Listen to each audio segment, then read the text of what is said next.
Hey, we are here with Matt Herzberger, the co-creator of bloghighed.org. And where do you work, Matt? Where are you from? Texas A&M University. And you are a web developer slash rock star? Yeah, Is that web correct? designer, webmaster, all All that right. stuff rolled up into one. It's Nice. fun.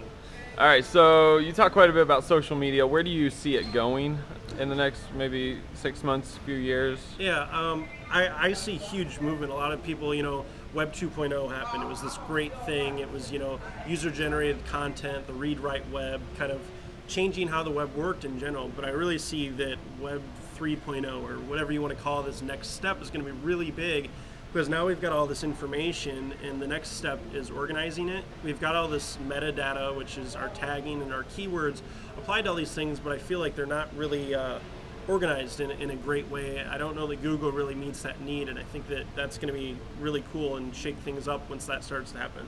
I also think that we've got things here like our iPhone. There's going to be lots of mobile based, down to where you're at exactly micro level local networks. There's the local.yahoo.com, but I see that with your mobile device even being more micro with that.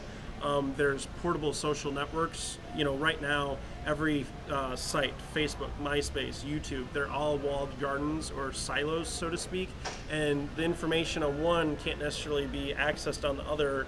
And I think that's a thing that's going to need to move and be carried on, and there's lots of tools that'll help that.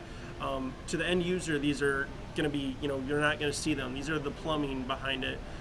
But there's micro formats, there's the open social movement, open auth and open ID are some really neat things that are coming about that I think should help facilitate some of that. All right, so in 1 minute, where do you get started with all this as a I school? think one of the things that I always recommend to people is you just have to dive in, because there's not going to be an instruction manual on how to do this. And when I give talks, I try to explain to people how to do it, but you just have to do it. It's too hard to explain the intricacy or the difference between a Facebook page and a Facebook group and how to sign up and all this stuff. You just have to go for it. And I think one of the things that you've got as a great asset, being that you're in higher ed, is you have student workers. They're one of the best assets you can use, and they'll be able to help you. They're your expert to look to for this. Or if you have children, they're great people to use as a resource to talk to. So I think there's lots of different stuff you can do, and I think it's a great trend where we're moving with social media. Awesome. And of course, if you want to learn more about all this, you can check out Matt's blog at mattherzberger.com, which is at the bottom of your screen. And always come check us out at bloghighed.org. So thanks a lot, Matt, for joining us. Thank you. And I'll talk to you later.